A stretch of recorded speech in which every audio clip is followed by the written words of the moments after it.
જય શ્રી કૃષ્ણ અને સાદર પ્રણામ.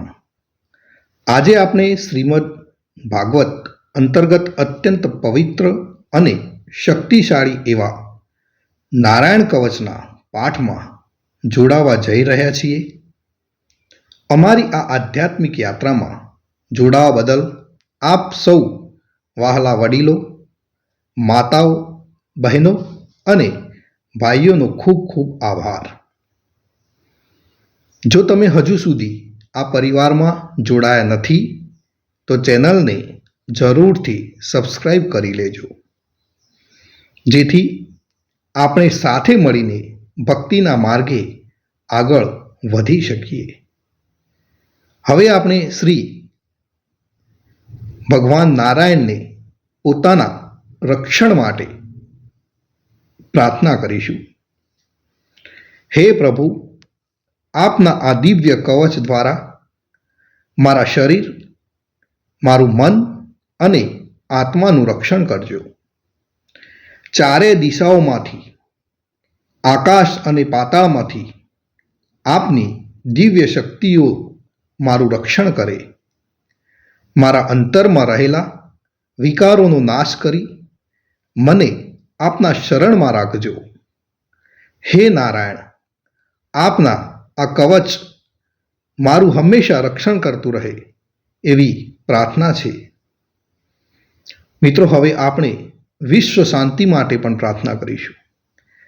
હે અખિલ બ્રહ્માંડના માલિક, હે લક્ષ્મીપતિ નારાયણ, આ પવિત્ર પાઠના પ્રભાવથી સમગ્ર વિશ્વમાં શાંતિ સ્થપાય, સર્વે જીવોનું કલ્યાણ થાય અને આ જગતમાંથી અશાંતિ, ભય અને વ્યાધિનો નાશ થાય એવા ભાવ સાથે અમે આ પાઠ આપને અર્પણ કરીએ છીએ. આપ સર્વને મારી એક નમ્ર વિનંતી છે કે કોમેન્ટની અંદર જય શ્રી કૃષ્ણ લખી દેજો. ઓમ નમો નારાયણ, ઓમ નમો નારાયણ, ઓમ નમો નારાયણ, ઓમ નમો ભગવતે વાસુદેવાય. મિત્રો, હવે આપણે એકાગ્રતા સાથે નારાયણ કવચનો પાઠ કરીશું. શ્રીમદ ભાગવતના 6ઠ્ઠા સ્કંદના 8મા અધ્યાયમાં શ્રી નારાયણ કવચ ત્વષ્ટા ઋષિના પુત્ર વિશ્વરૂપ ઇન્દ્રને કહે છે.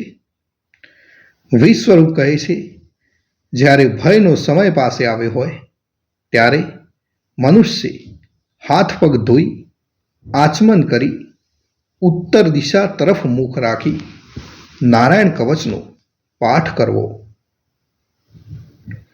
જ્યારે ભય આવે ત્યારે શ્રી નારાયણ રૂપ નામનું બખ્તર આપણે ધારણ કરવું. તો મિત્રો, નારાયણ કવચનો પાઠ આ રીતે છે, જે તમે સંપૂર્ણ સાંભળજો.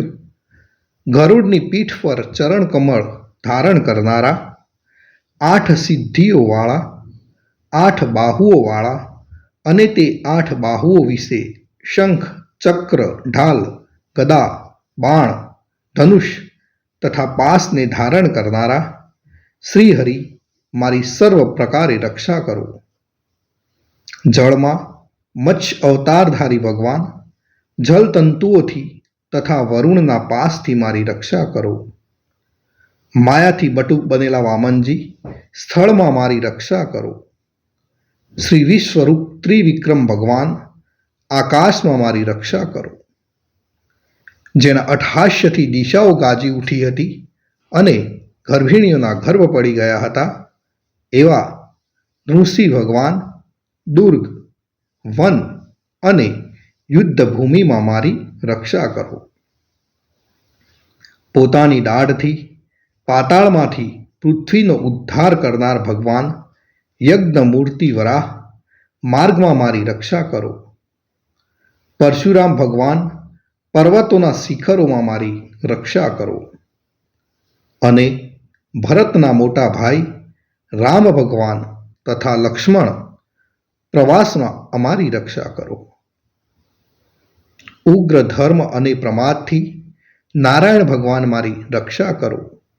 નિંદાથી નર ભગવાન ને યોગ ભ્રષ્ટ થતા યોગેશ્વર દત્તાત્રેય ભગવાન મારી રક્ષા કરો. ત્રણેય ગુણોના સ્વામી ભગવાન કપિલ કર્મ બંધનથી મારી રક્ષા કરો. સનંત કુમાર ભગવાન કામદેવથી મારી રક્ષા કરો. હયગ્રીહ ભગવાન રસ્તામાંથી જતા અને દેવોને પ્રણામ ન કરવા રૂપી અપરાધમાંથી મારી રક્ષા કરો. હે દેવર્ષિ શ્રેષ્ઠ મુનિ નારદ ભગવાન, ભગવાનની પૂજામાં જે કોઈ વિઘ્ન નડે તેનાથી મારી રક્ષા કરો. અને કૂર્મ અવતાર શ્રી હરિ સર્વ પ્રકારના નરકમાંથી મારી રક્ષા કરો. અયોગ્ય ખોરાકથી ભગવાન ધન્વંતરી મારી રક્ષા કરો. જીતેન્દ્રિય ભગવાન ઋષભદેવ કામ ક્રોધ આદિના ભયમાંથી મારી રક્ષા કરો.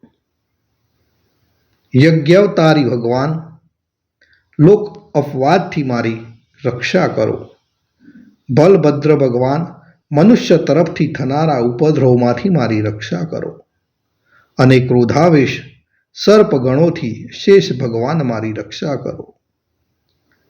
ભગવાન વેદવ્યાસ અજ્ઞાનથી મારી રક્ષા કરો. આ પાખંડીઓના ટોળામાંથી ભગવાન બુદ્ધ મારી રક્ષા કરો. ધર્મની રક્ષા કરવા માટે અવતાર લેનાર ભગવાન કલ્કી કાળના મૂળ રૂપ એટલે કે આ કળિયુગથી મારી રક્ષા કરો. હે કેશવ ભગવાન પ્રભાતમાં ગદાથી મારી રક્ષા કરો. હે વેણુધર ભગવાન ગોવિંદ આ સંકટ કાળમાં મારી રક્ષા કરો.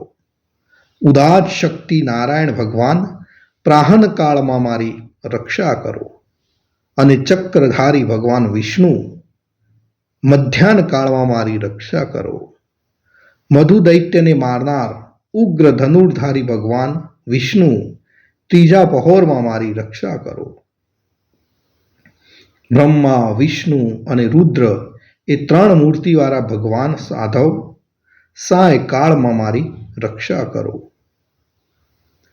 ઇન્દ્રિયોના સ્વામી ઋષિકેશ ભગવાન પ્રદોષ કાળમાં મારી રક્ષા કરો. પદ્મનાભ ભગવાન કેવળ એક અર્ધ રાતથી પહેલાના કાળમાં અને અર્ધ રાતે મારી રક્ષા કરો. શ્રી વત્સ ચિહ્નધારી ભગવાન એવા ઈશ શ્રી વિષ્ણુ પાછલી રાતે મારી રક્ષા કરો. તલવારધારી ભગવાન જનાર્દન મળ સકામાં મારી રક્ષા કરો. દામોદર ભગવાન સંપૂર્ણ સંધ્યાઓમાં મારી રક્ષા કરો. કાળ મૂર્તિ ભગવાન વિશ્વેશ્વર સૂર્યોદય પહેલાના કાળમાં મારી રક્ષા કરો. હે પ્રલય સમયના અજ્ઞા જેવી તીક્ષ્ણ ધારવાળા ચક્ર, વાયુવાળા અગ્નિથી જેમ સૂકું ઘાસ બળીને ભસ્મ થાય તેમ અમારી શત્રુ સૈનાને ભસ્મ કરો.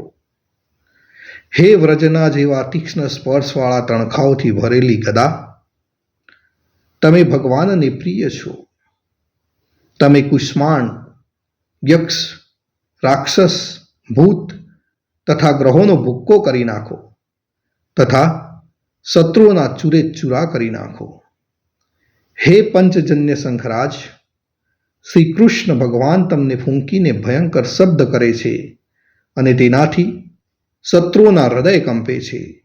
હે પંચજન્ય શંખરાજ, તમે રાક્ષસો, પ્રમથો, પ્રેતગણ, માતૃકાગણ, પિશાચ, બ્રહ્મ રાક્ષસ તથા બીજા ઘોર દ્રષ્ટિવાળાઓને નસાડી મૂકો.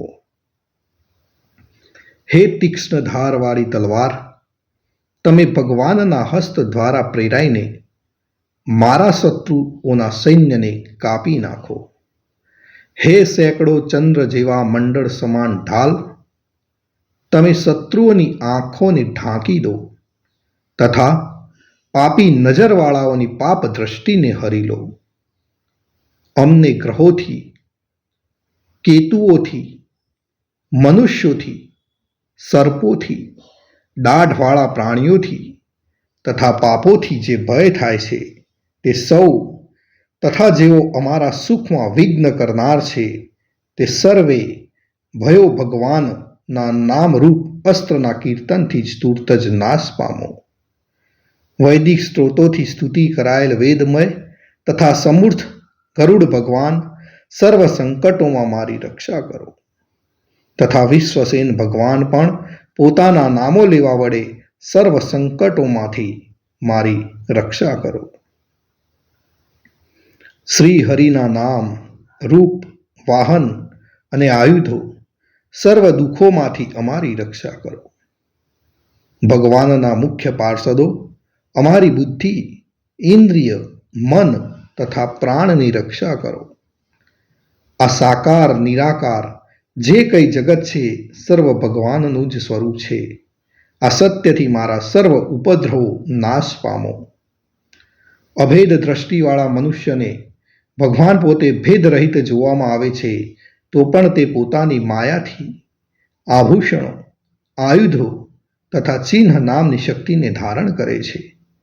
તે સત્ય પ્રમાણ વડે જ સર્વજ્ઞ તથા સર્વવ્યાપક ભગવાન શ્રી હરિ સર્વ પ્રકારના રૂપો વડે સર્વદા અમારી રક્ષા કરો. શ્રી નૃસિંહ નામના ઉચ્ચારણથી જ જળ, વાયુ, અગ્નિ આદિનો પ્રભાવ પોતાના તેજથી દૂર કર્યો છે. એવા લોકના ભયને દૂર કરનાર ભગવાન ઋષિ સર્વત્ર ચારો તરફ મારી અને મારા પરિવારની રક્ષા કરો. જો મિત્રો આપણે નિત્ય નારાયણ કવચનો પાઠ કરીએ છીએ તો આપણને શું ફળ મળે?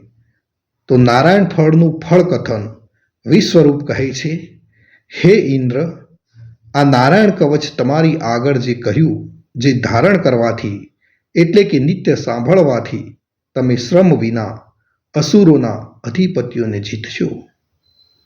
આ નારાયણ કવચને ધારણ કરનાર મનુષ્ય નેત્રથી જેના તરફ જુએ અથવા તો પગ વડે જેને જેને અડકે તે તુરત જ ભયમાંથી છૂટે છે. આ નારાયણ કવચ ભણનાર મનુષ્યને કોઈ દિવસ રાજાઓ તરફથી, ચોર તરફથી, ગ્રહો થકી, વ્યાઘ્ર આદિ તરફથી, બીજા કોઈ તરફથી કોઈ પણ પ્રકારનો ભય રહેતો નથી. તો આ હતું આપણું રક્ષા કરનારું નારાયણ કવચ. ભગવાન સર્વનું રક્ષણ કરે એવી જ મારી પ્રાર્થના છે. અને મિત્રો, તમે જો આ નારાયણ કવચ સંપૂર્ણ સાંભળ્યું છે તો કોમેન્ટની અંદર સમય કાઢીને જય શ્રી કૃષ્ણ લખવાનું ભૂલશો નહીં. જય શ્રી કૃષ્ણ, જય શ્રી કૃષ્ણ.